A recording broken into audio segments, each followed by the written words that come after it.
Question 7. A varying current I pass through a resistor of resistance R in the circuit as shown in figure 7.1. Figure show variation with time t of I, so I versus t graph is given.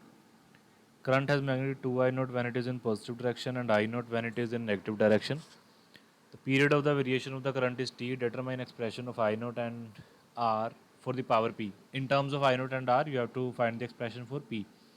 We know that power P is given as I square R. So when the current is in negative direction, its magnitude is I naught and resistance will remain same R. So in negative direction, power will become I naught square R. Second part, the current is in positive direction. When the current is in positive direction, we know that maximum amplitude of current is 2 I naught. So power will become 2 I naught square into R, that is 4 I naught square into R. On figure, sketch the variation with P time between time t is equal to 0 and t point 2.0. Label the power axis with an appropriate scale. So maximum when the current amplitude is maximum, if we talk about magnitude only, the maximum amplitude is 2 I naught. So power in that case is 4 I naught square R. So we can label this point as 4 I naught square R, and this will be 2 I naught square R, and here this point will become I naught square R, and here this point 2 3 4 1 2 3 4 4, this point will become 3 I naught square R. So if we look at this from 0 to 0.5 t, amplitude is minus I naught, so power will be I naught square R. So from 0 to 0.5 it will be like this. Then from 0.5 to 1, amplitude is 2 I naught, and it is the cycle is being repeated. So graph for power will become, at this point it will be like this. So again it will come down like this, it will be going in this direction, it will be going there, and it will be going there. C part, use your answer in B to determine an expression in terms of I naught and R, the mean power. So the mean power, if we will look at this figure, so mean power, so this is lowest power, this is maximum value. So mean power will be 4 I naught square R plus I naught square R by 2. So mean power will become P is equal to 5 I naught square R by 2, or you can write here 5 by 2 I naught square R. Second is root mean square current IRMS you have to calculate. We know that power is given as I square R, so here it can be written as I square RMS into R. Now power expression we have calculated in above question, that is mean power is equal to 5 by 2 I naught square R is equal to I square RMS R.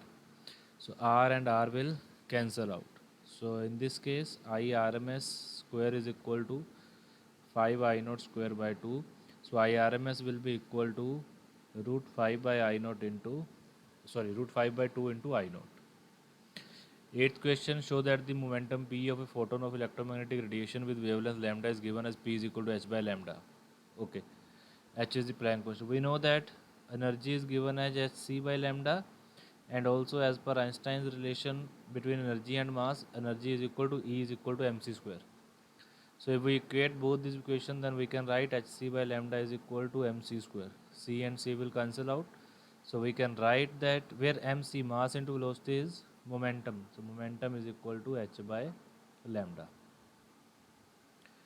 Second question, use the expression in 1 to show that the photon in free space that has a momentum of this is a photon of red light. So if in above expression we have calculated P is equal to h by lambda. So lambda will be equal to h upon P, where h is Planck constant and its value is given as 6.63 into 10 raised to power minus 34 divided by momentum is 9.5 into 10 raised to power minus 28 newton. No need to write unit. So it will become 0.70 into 10 raised to power minus 6, or we can write 700 into 10 raised to power minus 9, or 700 nanometer, which corresponds to red light wavelength. We know that for visible part of the electromagnetic spectrum, the wavelength range is given at 400 to 700 nanometer, where 400 is for UV rays, sorry, violet, and 700 is for red. B part, a beam of red light of intensity 160 watt per meter square is incident normally on a plane mirror. Momentum of each photon in the beam is 9.5 into this, and all of the light is reflected by the mirror in the opposite direction. The cross-sectional area is given. Show that the number of photons incident on the mirror per unit time. Okay. Now you have to find the number of photons per unit time. So we know that intensity I is given as energy per unit area per unit time. So from this equation we can write energy per unit time is equal to intensity into area. And now intensity is given as 160 watt per meter square, multiply by area is given as 2.5 into 10 raised to power minus 6. So per unit time energy will be 400 into 10 raised to power minus 6 joule per second. Now this is the total energy per unit time. Now if we calculate the energy of a photon, this is total energy. Now if we calculate energy of a single photon E, that is given as hc by lambda, or direct P into C we can do. Momentum is 9.5 into 10 raised to power minus 28, and C value is 3 into 10 raised to power 8. This will come out to be 28.5 into 10 raised to power minus. Now this is energy of a single photon, and this is total energy per unit time. So number of photons will be this energy per unit time divided by energy of photon. So let's say this is E1. So this will come out to be 400 into 10 raised to power minus 6 divided by 28.5 into 10 raised to power minus 20, that is 14.0 into 10 raised to power 14, or 1.4 into 10 raised to power 15 photons per second.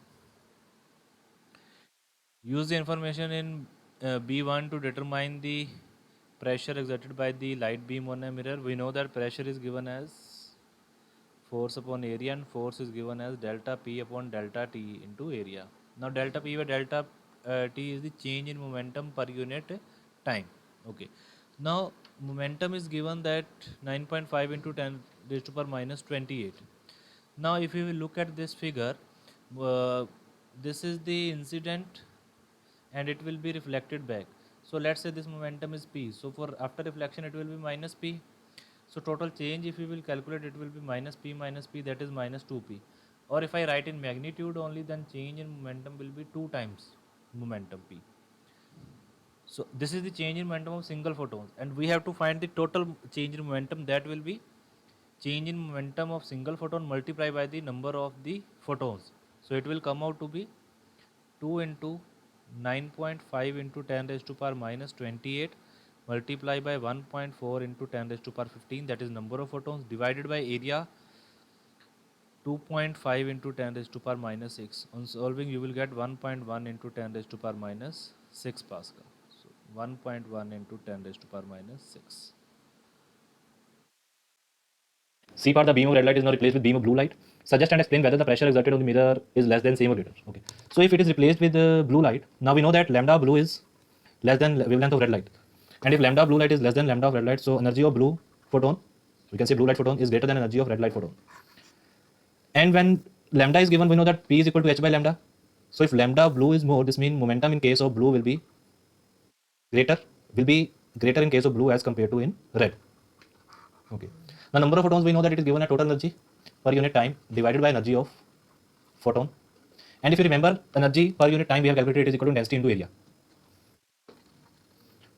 Now since intensity is keeping, we are keeping intensity same, it is given in question that intensity is same and area is same. So n is inversely proportional to energy of photon only. So this means if energy of blue is more, number of photons in case of blue will be less than number of photons in red. Now if this is the case, so we can see that number of photons are received per unit time. Clear? So the pressure will be remaining same only because momentum is changing. Momentum is more, but the number of photons per unit time is less. And when number of photons per unit time is less, so as per this equation here we have considered 1.4 into 10 raised to power 5. If it will be less, so pressure will be less. So one factor is increasing, another is decreasing. So overall result will be same only. So pressure is same. Pressure is same. Greater photon momentum. Greater photon momentum, but smaller number of but smaller number of photons per unit time. Question 9, what is meant by nuclear fusion? So when two light nuclei combine together to form heavy nuclei and lot of energy is released. B part, sketch the variation of binding energy per nucleon with nucleon number A. Now we know that binding energy per nucleon is has highest value when A is 56, that is for iron. So graph will be looking like this. It is increasing, highest value here, and from this point it is decreasing. C part, on your line label a point as that would represent nucleus undergo alpha decay. So if it is nucleus is undergoing alpha decay, this means nucleus fission is taking place. So nuclear fission means splitting into smaller nuclei. So iron is the most stable. So all the nuclei lying to the right side of the 56 are heavier than iron. So they will split themselves into smaller nuclei to become stable. So here we will write this will be a point X. They will undergo nuclear fission. Second is a point Y that could represent a nucleus that undergo nuclear fusion. So these lighter nuclei will undergo fusion to become stable. So here it will be a Y. D part, a nucleus that undergoes nuclear fission to form strontium and xenon. Determine the binding energy per nucleon in mega electron volt of Z.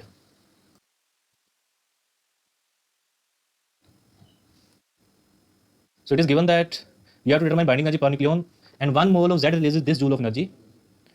So you can start that 1 mole of Z is equal to 6.02 into 10 raised to power 23 nuclei.